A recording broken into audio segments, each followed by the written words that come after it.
So, who is Dr. Marc Müller? I am an ENT surgeon. I'm educated in Germany. I studied in Germany. I'm a German citizen. I grew up in Germany. I was born in Germany.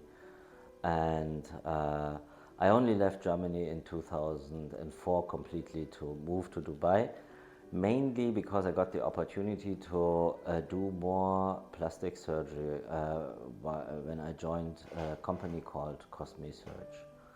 With them I stayed for a few years until 2010, and also with Emirates Hospital, and then after that I went to Healthcare City and eventually became the medical director of a polyclinic, BR Medical Suites, which was closed in 2020 during the COVID crisis. And yeah, and now I'm in another polyclinic, also in Healthcare City, uh, and doing surgeries in Valiant Hospital and Mediclinic Parkview. So for not everybody knows what is ENT or otolaryngology or rhinology or otology, laryngology. What does it all mean? It's all very specialized terminology. So the ENT doctor is a doctor for the ear, the nose and the throat. So everything that is basically between here and here is somehow included. So we deal with ringing in the ear or dizziness, as well as with voice problems or swallowing problems, but also with headaches, breathing problems, snoring, and hearing problems. So if you think about that, this is such a wide topic that, of course, every otolaryngologist or ENT surgeon somehow uh, picks his topic which he likes the most, and I like the most the upper airway. That means everything from the nostril to the voice box, and that's called the upper airway, and then below the voice box comes the lower airway, or the lung, yeah? And that is more for the field of the pulmonologist. Now, breathing is, in my eyes, a very important thing, and not only in my eyes. If you think about it, just think about it. What is actually what does a human need to survive? It's only three things that we need. We need food and water, we need sleep, and we need oxygen, yeah? Or need to get rid of the carbon dioxide. So we need the breathing, we need the eating, and we need the sleeping. And two of them, the sleep and the breathing, are definitely in our field, if not the eating as well, yeah, if you get swallowing problems or so. So we are, with the ENT, somehow at a key area for everybody to survive.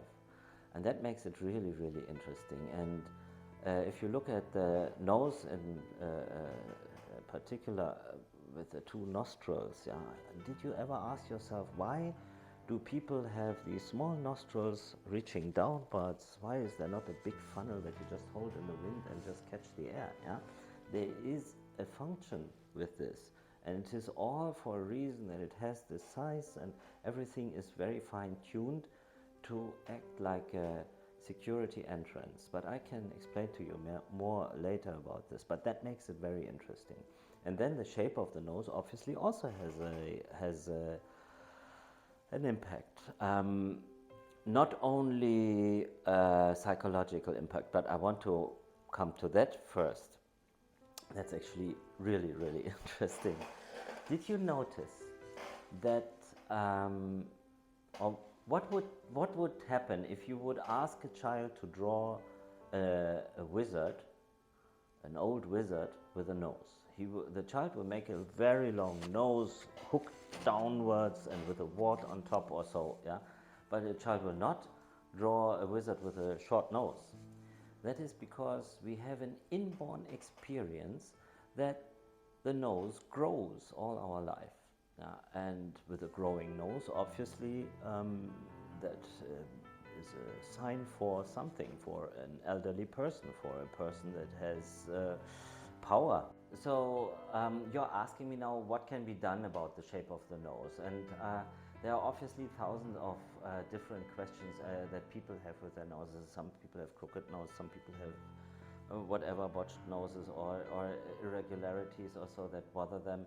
And so I was thinking, what can I show you? So the best is I show you a nose where multiple features are included, and those is also, it's actually also quite common. Somebody who comes with a nose that is rather big and wants it reduced so that you have multiple things to do. So this was, for example, one nose where I had this hump, where I had a slightly downwards showing tip and a very long nose. So that was actually in total a little bit of a big nose, beautiful nose. Actually, you could say, this is such a beautiful nose, why would you change anything in this nose? It's a beautiful nose, yeah? Straight and even. I like this nose very much, but yes, it is a little bit big. And what if the wish exists to change that, then we can make the base a little bit shorter.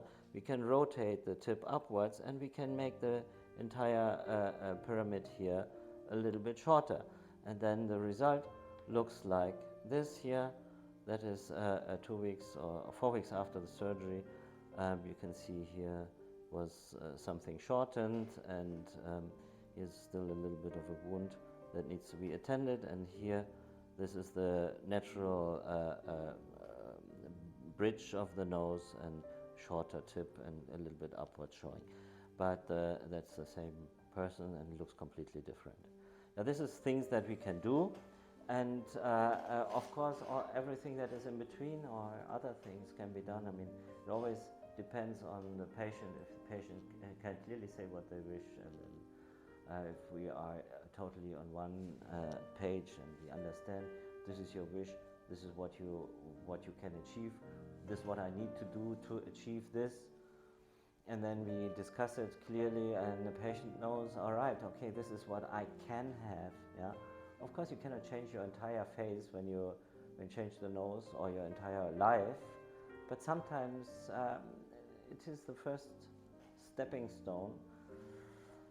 And we also openly discuss if it's at all necessary. As I just said, for example, some noses are already primarily very beautiful, and you wouldn't want to change anything. Yeah.